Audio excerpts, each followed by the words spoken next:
నమస్కారం అండి. ఛానల్లోకి స్వాగతం. కర్కాటక రాశి వారికి చెప్పబోయే విషయం చాలా ప్రత్యేకమైంది ఈరోజు. మీరు తప్పకుండా ఈ వీడియోని చివరి వరకు చూడండి. ఎందుకంటే మీ జీవితంలో జూలై 14 అమావాస్య తరువాత ఊహించని ఒక శుభ పరిణామం జరగబోతోందని ఆధ్యాత్మిక సంకేతాలు తెలియజేస్తున్నాయి. అత్యంత ఆశ్చర్యకరమైన విషయం ఏంటంటే మీ ఇంటికి ఇద్దరు దైవశక్తులు కటాక్షం చేయబోతున్నారని విశ్వాస పరంపరలో చెప్పబడుతుంది. అది ఎందుకు? దాని వెనుక ఉన్న కారణం ఏంటి? మీరు గత జన్మలో లేదా గతంలో చేసిన పుణ్యకార్యాల ఫలితమా? ఆ పుణ్య ప్రభావం ఇప్పుడు ఎలా మీ జీవితాన్ని మార్చబోతోంది? ఈ వీడియోలో వివరంగా తెలుసుకుందాం. ఈ వీడియో మీకు ఉపయోగకరంగా అనిపిస్తే తప్పకుండా లైక్ చేయండి, షేర్ చేయండి. ఇంకా ఇలాంటి ఆధ్యాత్మిక రాశి ఫలాల వీడియోలను ముందుగా చూడాలంటే మా ఛానల్ను సబ్స్క్రైబ్ చేసి పక్కనే ఉన్న బెల్ ఐకాన్ను నొక్కండి. ముఖ్యంగా మీ కుటుంబ సభ్యులకి, బంధువులకి, స్నేహితులకి ఈ వీడియోని తప్పకుండా షేర్ చేసుకోండి. వారికి కూడా ఈ శుభ సమాచారం చేరేలా చేయండి. మరి మీ భక్తిని తెలియజేస్తూ కామెంట్లో తప్పకుండా జై శ్రీరామ్ అని రాయండి. ఇప్పుడు ఆలస్యం చేయకుండా ఈ అద్భుతమైన విశేషాల్లోకి ప్రవేశిద్దాం. ముందుగా మీరు ఈ సమయంలో మీ సంబంధాలను ఎలా కాపాడుకోవాలి, ఎవరితో ఎలా మాట్లాడాలో చూద్దాం. మీకు ఈ కాలం సంబంధాల పరంగా ఎంతో కీలకమైన సమయంగా చెప్పొచ్చు. కుటుంబ సభ్యులు, జీవిత భాగస్వామి, స్నేహితులు, బంధువులు, అలాగే కార్యాలయంలోని సహోద్యోగులతో మీరు మాట్లాడే ప్రతి మాటకు విలువ ఉంటుంది. చిన్న అపార్థం కూడా పెద్ద సమస్యగా మారే అవకాశం ఉన్నందున ఓర్పు మరియు మృదువైన సంభాషణకు ప్రాధాన్యం ఇవ్వటం మంచిదే. ముందుగా కుటుంబ సభ్యులతో మాట్లాడేటప్పుడు వారి అభిప్రాయాలను శ్రద్ధగా వినటానికి ప్రయత్నించండి.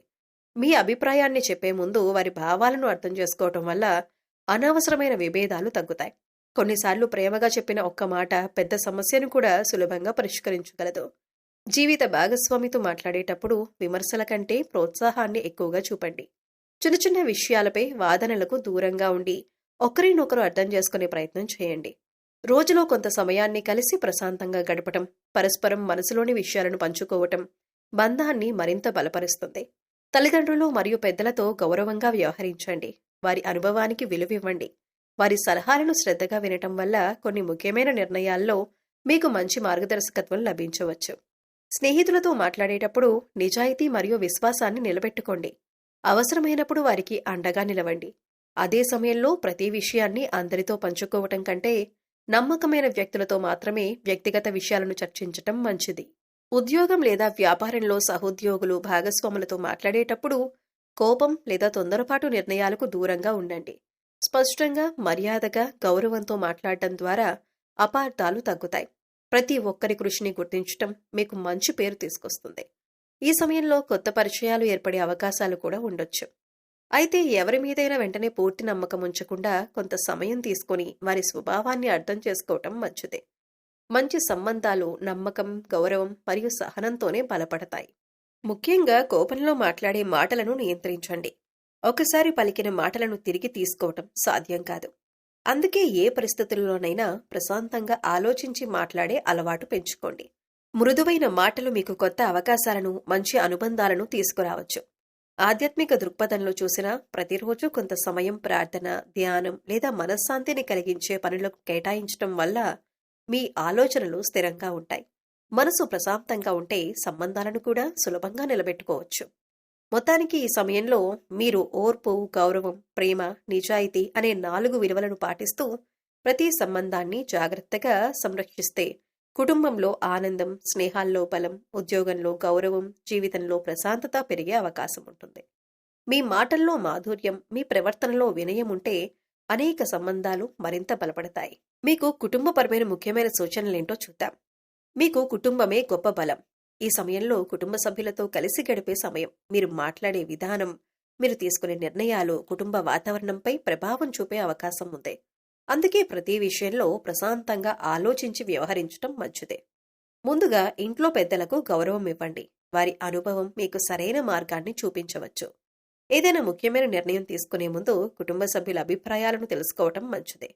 అందరి అభిప్రాయాలను గౌరవించటం వల్ల కుటుంబంలో ఐక్యత మరింత పెరుగుతుంది. జీవిత భాగస్వామితో ప్రేమ, నమ్మకం, పరస్పర గౌరవం కొనసాగించేలా ప్రయత్నించండి. చిన్న చిన్న అపార్థాలు వచ్చినా వాటిని వెంటనే మాట్లాడుకుని పరిష్కరించుకోవటం మంచిదే. కోపంతో మాట్లాడటం కంటే ప్రశాంతంగా మీ భావాలను చెప్పటం వల్ల సమస్యలు సులభంగా తగ్గుతాయి. పిల్లలు ఉన్నవారు వారి చదువు, ఆరోగ్యం, భవిష్యత్తుపై మరింత శ్రద్ధ పెట్టండి. వారిపై అధిక ఒత్తిడి తీసుకురాకుండా వారి ప్రతిభను ప్రోత్సహించండి. వారితో ప్రతిరోజు కొంత సమయం గడిపి వారి ఆలోచనలు, సందేహాలు తెలుసుకోవటానికి ప్రయత్నించండి. ప్రేమతో ఇచ్చే మార్గదర్శకత్వం వారికి ఎంతో ఉపయోగపడుతుంది. సోదరులు, సోదరీమణులతో అనవసర వాదోపవాదాలకు దూరంగా ఉండండి. చిన్న విషయాలను పెద్ద సమస్యలుగా మార్చకుండా పరస్పర అవగాహనతో ముందుకు సాగండి. కుటుంబ బంధాలు బలంగా ఉంటే జీవితంలోని అనేక కష్టాలను సులభంగా ఎదుర్కోవచ్చు. ఆర్థిక విషయాల్లో కుటుంబ సభ్యులతో పారదర్శకంగా ఉండండి.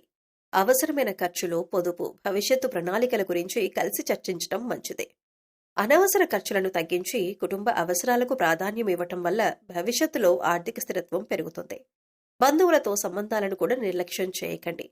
చాలా రోజులుగా మాట్లాడని బంధువులను పలకరించటం, శుభకార్యాల్లో పాల్గొనటం, అవసరమైనప్పుడు వారికి సహాయం చేయటం వల్ల మీ కుటుంబానికి మంచి పేరు వస్తుంది. చిన్న చిన్న ప్రేమపూర్వక పలకరింపులు కూడా బంధాలను మరింత బలపరుస్తాయి. ఇంట్లో శాంతియుత వాతావరణం ఉండేలా చూసుకోండి. ప్రతిరోజు కుటుంబ సభ్యులతో కలిసి భోజనం చేయటం, కొంత సమయం సరదాగా గడపటం, ఒకరినొకరు ప్రోత్సహించడం వంటి చిన్న అలవాట్లు కుటుంబ ఆనందాన్ని పెంచుతాయి. ఆధ్యాత్మికంగా ఆసక్తి ఉన్నవారు కుటుంబ సభ్యులతో కలిసి ప్రార్థన చేయటం లేదా ధ్యానానికి కొంత సమయం కేటాయించడం ద్వారా ప్రశాంత వాతావరణాన్ని ఏర్పరచుకోవచ్చు. ఇది కుటుంబంలో పరస్పర అవగాహనను పెంచటానికి కూడా సహాయపడుతుంది. మొత్తానికి మీరీ సమయంలో ఓర్పు, ప్రేమ, గౌరవం, బాధ్యతతో కూడిన సభ్యులతో మెలిగితే కుటుంబ బంధాలు మరింత బలపడే అవకాశం ఉంది. మీ మాటల్లో మాధుర్యం, మీ ప్రవర్తనలో వినయం, మీ నిర్ణయాల్లో సమతుల్యత ఉంటే ఇంట్లో ఆనందం, ఐక్యత, ప్రశాంతత పెరుగుతాయి. కుటుంబం బలంగా ఉంటే జీవితంలోని ఎన్నో సవాళ్లను ధైర్యంగా ఎదుర్కొనే శక్తి కూడా పెరుగుతుంది. మీకు ఆర్థిక విషయాల్లో ముఖ్యమైన సూచనలు. భవిష్యత్తు కోసం డబ్బును ఎలా నిల్వ చేసుకోవాలో చూద్దాం. మీకు సహజంగానే స్థిరత్వం అంటే ఇష్టం. అందుకే ఆర్థిక విషయాల్లో కూడా తొందరపాటు నిర్ణయాల కంటే ప్రణాళికతో ముందుకు సాగటం ఎంతో ఉపయోగకరంగా ఉంటుంది. ఈ సమయంలో మీ ఆదాయం ఎంత ఉన్నా దానిని సక్రమంగా నిర్వహించటం భవిష్యత్తులో మీకు ఆర్థిక భద్రతను కలిగించడంలో సహాయపడుతుంది. ముందుగా మీ నెలవారీ ఆదాయం, ఖర్చుల గురించి ఒక స్పష్టమైన లెక్కను తయారు చేసుకోండి. అవసరమైన ఖర్చులు, అవసరం లేని ఖర్చులను వేరు చేసి చూడండి. అనవసరంగా చేసే చిన్న చిన్న ఖర్చులు కూడా కాలక్రమేణా పెద్ద మొత్తంగా మారే అవకాశం ఉంటుంది. కాబట్టి ప్రతి రూపాయి విలువను గుర్తించి ఖర్చు చేయటం అలవాటు చేసుకోండి. మీకు ఆదాయం వచ్చిన వెంటనే కొంత మొత్తాన్ని పొదుపు కోసం పక్కన పెట్టండి. మిగిలిన డబ్బుతో ఖర్చులను నిర్వహించే అలవాటు పెంచుకుంటే క్రమంగా మంచి నిల్వధనం ఏర్పడుతుంది. ముందుగా పొదుపు, తర్వాత ఖర్చు అనే విధానం చాలా మందికి ఉపయోగపడుతుంది. అత్యవసర పరిస్థితుల కోసం ప్రత్యేకంగా ఒక నిధిని ఏర్పాటు చేసుకోవటం మంచిది. అనారోగ్యం, ఉద్యోగ మార్పు లేదా ఇతర అనుకోని పరిస్థితులు వచ్చినప్పుడు ఈ నిధి మీకు ఎంతో ఉపయోగపడుతుంది. అత్యవసర పరిస్థితుల్లో అప్పులు చేయాల్సిన అవసరం తగ్గుతుంది. పెట్టుబడులు పెట్టే ముందు పూర్తిగా తెలుసుకుని నిర్ణయం తీసుకోండి. ఎక్కువ లాభాలు వస్తాయని చెప్పి ప్రతి అవకాశాన్ని వెంటనే నమ్మకుండా అందులోని ప్రమాదాలను కూడా అర్థం చేసుకోవాలి. మీ లక్ష్యాలు, అవసరాలు, రిస్క్ను భరించే సామర్థ్యానికి అనుగుణంగా నిర్ణయాలు తీసుకోవటం మంచిది. అవసరమైతే అర్హత కలిగిన ఆర్థిక సలహాదారుని సంప్రదించండి. అప్పులు తీసుకోవాల్సి వచ్చినా తిరిగి చెల్లించే సామర్థ్యాన్ని దృష్టిలో ఉంచుకొని మాత్రమే తీసుకోండి. అవసరం లేని అప్పులు లేదా విలాసవంతమైన ఖర్చుల కోసం రుణాలు తీసుకోవటం భవిష్యత్తులో ఆర్థిక ఒత్తిడిని పెంచే అవకాశం ఉంది. కుటుంబ సభ్యులతో కలిసి భవిష్యత్తు ఆర్థిక లక్ష్యాల గురించి చర్చించండి. పిల్లల విద్య, ఇల్లు, వైద్యం, పదవీ విరమణ వంటి అవసరాల కోసం ముందుగానే ప్రణాళిక రూపొందించండి. చిన్న మొత్తాలతో ప్రారంభించిన పొదుపు కూడా కాలక్రమేణా మంచి ఫలితాలను ఇవ్వచ్చు. మీ ఆదాయాన్ని పెంచుకునే అవకాశాల గురించి కూడా ఆలోచించండి. మీ నైపుణ్యాలను మెరుగుపరుచుకోవటం, కొత్త అవకాశాలను అన్వేషించటం, అదనపు ఆదాయ మార్గాలను పరిశీలించటం వంటి చర్యలు దీర్ఘకాలంలో ప్రయోజనకరంగా ఉండొచ్చు. ఆర్థిక నిర్ణయాల్లో భావోద్వేగాల కంటే వివేకానికి ప్రాధాన్యం ఇవ్వండి. ఇతరులను చూసి ఖర్చు చేయటం లేదా పెట్టుబడులు పెట్టడం కంటే మీ పరిస్థితికి సరిపోయే నిర్ణయాలను తీసుకోవటం ఉత్తమం. క్రమశిక్షణతో కూడిన ఆర్థిక అలవాట్లు దీర్ఘకాలిక స్థిరత్వానికి పునాది వేస్తాయి. మొత్తానికి ఈ సమయంలో ప్రణాళికాబద్ధమైన ఖర్చులు, క్రమమైన పొదుపు, జాగ్రత్తగా పెట్టుబడులు, అనవసర అప్పులకు దూరంగా ఉండే అలవాట్లను పెంపొందిస్తే భవిష్యత్తులో మరింత ఆర్థిక స్థిరత్వాన్ని సాధించే అవకాశం ఉంటుంది. మీకు ఒక దివ్యమైన ఆధ్యాత్మిక సందేశం. మీకు ఈ సమయంలో ఒక ప్రత్యేకమైన ఆధ్యాత్మిక సందేశం గురించి అనేక సాంప్రదాయ విశ్వాసాల్లో చెప్పబడుతుంది. ఆ విశ్వాసం ప్రకారం మీ ఇంటిపై ఇద్దరు దైవశక్తుల అనుగ్రహం ప్రసరించే అవకాశం ఉందని భావిస్తాయి. ఈ దైవశక్తులను శ్రీ మహాలక్ష్మీదేవి మరియు శ్రీ మహావిష్ణువు కటాక్షంగా భక్తులు భావిస్తారు.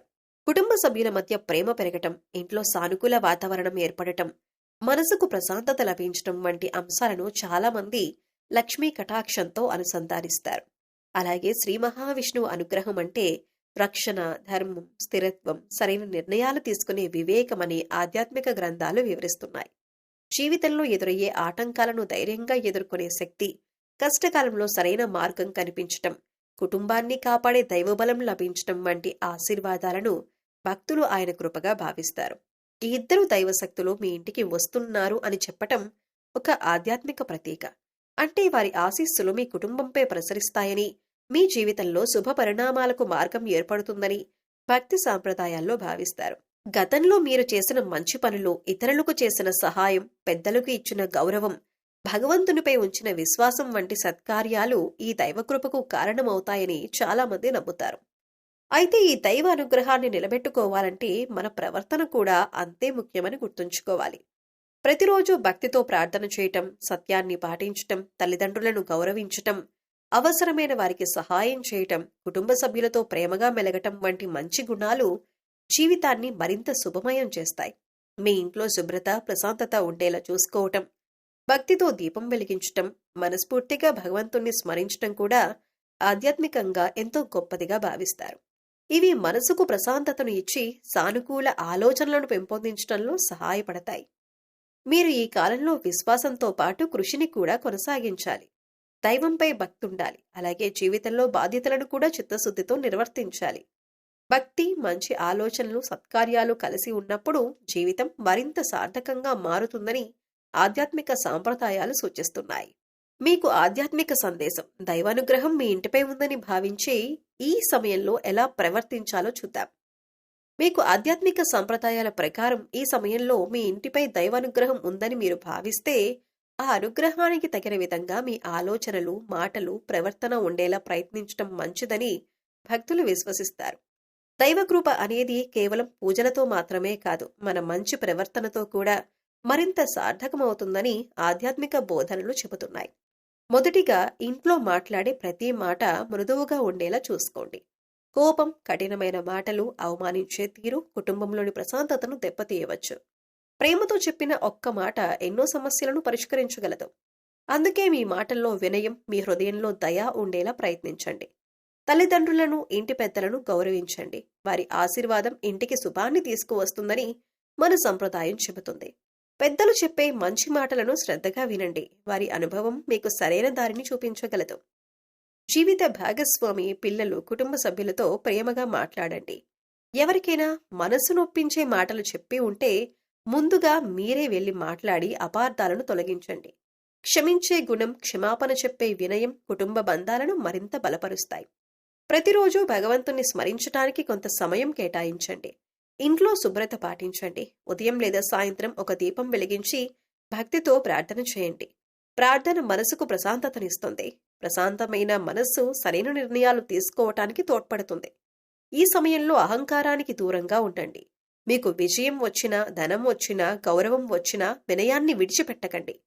వినయం ఉన్న చోటే మంచి సంబంధాలు, మంచి అవకాశాలు నిలకడగా ఉంటాయి. అవసరంలో ఉన్నవారికి మీకు చేతనైనంత సహాయం చేయండి. ఆకలితో ఉన్నవారికి అన్నదానం చేయండి. పేద విద్యార్థులకు సహాయం చేయటం, వృద్ధులను ఆదుకోవటం వంటి మంచి పనులు మనలో కరుణను పెంచుతాయి.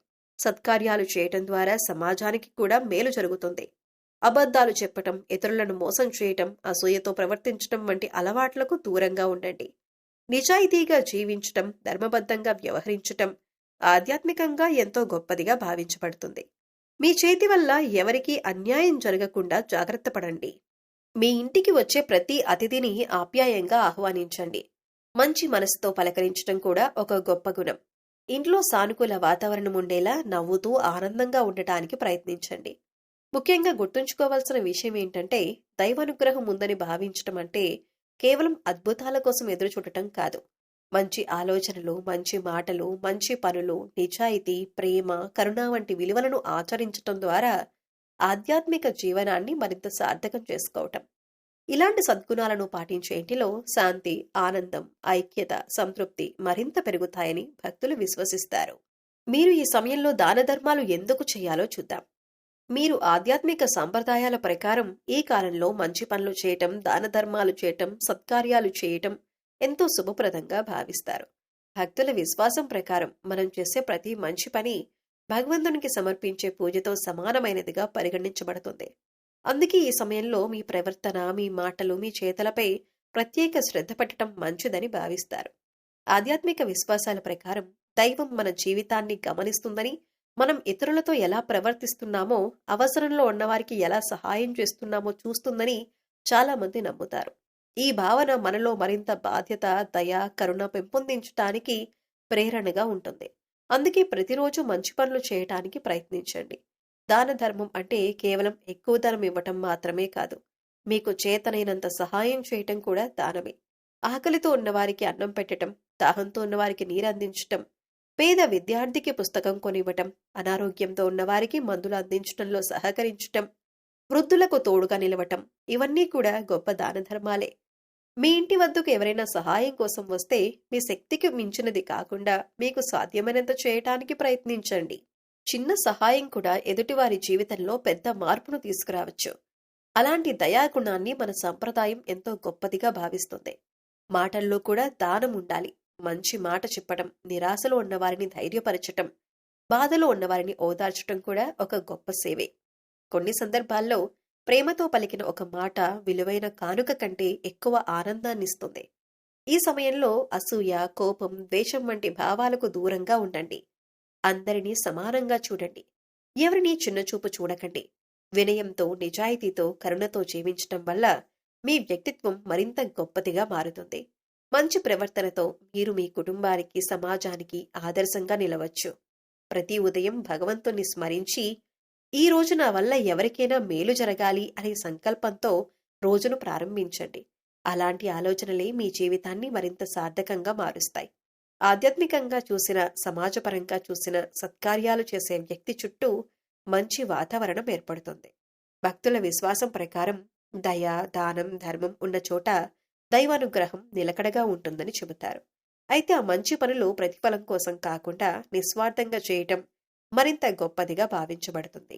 మన చేతనైన సహాయం చేయటం ద్వారా ఇతరుల జీవితాల్లో వెలుగు నింపగలిగితే అది నిజమైన పుణ్యం. కాబట్టి మీరు ఈ సమయంలో మంచి ప్రవర్తనను అలవాటు చేసుకోండి. చేతనైనంత దాన ధర్మాలు చేయండి. ఇతరులను గౌరవించండి. ప్రేమగా మాట్లాడండి. నిజాయితీగా జీవించండి. ఆధ్యాత్మిక విశ్వాసాల ప్రకారం ఇలాంటి సత్కార్యాలు చేసే వారి జీవితంలో శాంతి, సంతృప్తి, సానుకూలత మరింత పెరుగుతాయని భావిస్తారు. మీరు ఈ సమయంలో మీ లక్ష్యంపై మాత్రమే దృష్టి పెట్టండి. మీకు ఈ కాలం ఎంతో విలువైన సమయంగా భావించవచ్చు. ఆధ్యాత్మిక విశ్వాసాల ప్రకారం మీ జీవితంలో సానుకూల మార్పులకు అనుకూలమైన పరిస్థితులు ఏర్పడుతున్నాయని చాలా మంది నమ్ముతారు. అలాంటి సమయంలో అనవసరమైన డిస్ట్రాక్షన్స్ కు దూరంగా ఉండి మీ లక్ష్యాలపై పూర్తి దృష్టి పెట్టడం ఎంతో ముఖ్యం. మీ జీవితంలో ఏ రంగంలో ఎదగాలనుకుంటున్నారో ముందుగా స్పష్టంగా నిర్ణయించుకోండి. ఉద్యోగం, వ్యాపారం, చదువు లేదా వ్యక్తిగత అభివృద్ధి ఏదైనా సరే ఒకే లక్ష్యంపై ఏకాగ్రతతో పనిచేయండి. ఒకేసారి అనేక పనులపై దృష్టి పెట్టడం కంటే ముఖ్యమైన పనిని పూర్తి చేయడానికి ప్రాధాన్యం ఇవ్వటం మంచి ఫలితాలను అందించవచ్చు.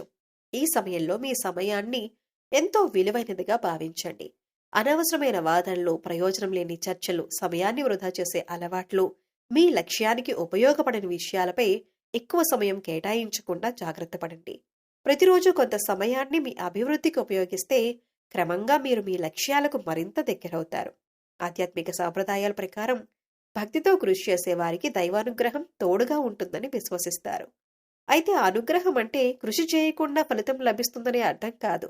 భక్తి మీకు ధైర్యాన్ని, మనశ్శాంతిని ఇస్తే మీ కృషి మిమ్మల్ని విజయానికి తీసుకెళ్తుంది. ఈ రెండూ కలిసినప్పుడే జీవితంలో స్థిరమైన పురోగతి సాధ్యమవుతుంది. మీ ప్రతిభను తక్కువగా అంచనా వేయకండి. మీలో ఉన్న సామర్థ్యాన్ని గుర్తించి దాన్ని అభివృద్ధి చేసుకోవటానికి ప్రయత్నించండి. కొత్త విషయాలు నేర్చుకోండి. మీ నైపుణ్యాలను మెరుగుపరచుకోండి. ప్రతిరోజు చిన్న చిన్న పురోగతిని సాధించినా అది భవిష్యత్తులో గొప్ప విజయాలకు పునాది అవుతుంది. ఆర్థిక విషయాల్లో కూడా క్రమశిక్షణ పాటించండి. మీరు సంపాదించిన ఆదాయాన్ని జాగ్రత్తగా వినియోగించండి. ఎవరైనా మీ దృష్టిని మరల్చే ప్రయత్నం చేసినా మీ లక్ష్యాన్ని గుర్తు చేసుకుని ముందుకు సాగండి. ఇతరులతో పోల్చుకోవటం కంటే నిన్నటి మీతో ఈ రోజు మీరు ఎంత మెరుగ్గా ఉన్నారో చూసుకోవటం ముఖ్యం. మీ రోజు ప్రారంభాన్ని ప్రార్థనతో, సానుకూల ఆలోచనలతో మొదలుపెట్టండి. భగవంతుని ఆశీర్వాదాన్ని కోరుతూ మీ బాధ్యతలను నిబద్ధతతో నిర్వర్తించండి. మొత్తానికి మీరు ఈ సమయంలో అనవసరమైన డిస్ట్రాక్షన్స్‌కు దూరంగా ఉండి, మీ లక్ష్యంపై పూర్తి దృష్టి పెట్టి, క్రమశిక్షణతో కృషి చేస్తే ఆధ్యాత్మిక విశ్వాసాల ప్రకారం దైవానుగ్రహం కూడా మీకు తోడుగా ఉంటుంది. ఆ భక్తి, ఆ కృషి, ఆ ఏకాగ్రత కలిసి మిమ్మల్ని విజయపథంలో ముందుకు నడిపించగలవు. దాని ఫలితంగా మీరు మీ రంగంలో ఉన్నత స్థితిని చేరుకోవటంతో పాటు, ఆర్థికంగా కూడా మరింత స్థిరంగా, బలంగా ఎదిగే అవకాశాలను సద్వినియోగం చేసుకోగలరు. ప్రియమైన కర్కాటక రాశివారు, ఈ రోజు చెప్పుకున్న ఈ ఆధ్యాత్మిక సందేశం మీకు ఉపయోగకరంగా ఉండాలని మనస్ఫూర్తిగా కోరుకుంటున్నాం. ఆధ్యాత్మిక సంప్రదాయాల ప్రకారం మీ ఇంటిపై దైవానుగ్రహం ఉందని మీరు భావిస్తే, దాన్ని నిలబెట్టేది మీ మంచి మనసు, సత్ప్రవర్తన, దయ, ధర్మం, భక్తి మరియు నిస్వార్థ సేవని ఎప్పటికీ గుర్తుంచుకోండి. మీరు చేసే ప్రతి మంచి పని, ప్రతి మంచి మాట, ప్రతి సహాయం మీ జీవితంలో సానుకూల మార్పులకు కారణం కావాలని మనసారా కోరుకుంటున్నాం. భగవంతుని ఆశీర్వాదం మీకు, మీ కుటుంబానికి ఎల్లప్పుడూ ఉండాలని శ్రీరామచంద్రుణ్ణి ప్రార్థిస్తున్నాం. ఈ వీడియో మీకు నచ్చినట్లయితే తప్పకుండా లైక్ చేయండి.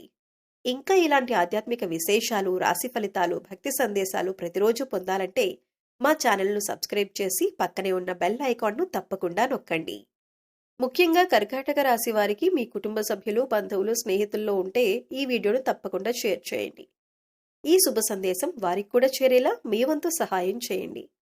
చివరిగా శ్రీరాముడి ఆశీస్సులు అందరికీ లభించాలని కోరుకుంటూ కామెంట్లో భక్తితో జై శ్రీరామ్ అని తప్పకుండా రాయండి. జై శ్రీరామ్. శ్రీ మహాలక్ష్మీదేవి, శ్రీ మహావిష్ణువు వారి దివ్య కటాక్షం మీ ఇంటిపై ఎల్లప్పుడూ ఉండాలని మనస్ఫూర్తిగా కోరుకుంటున్నాం. నమస్కారం.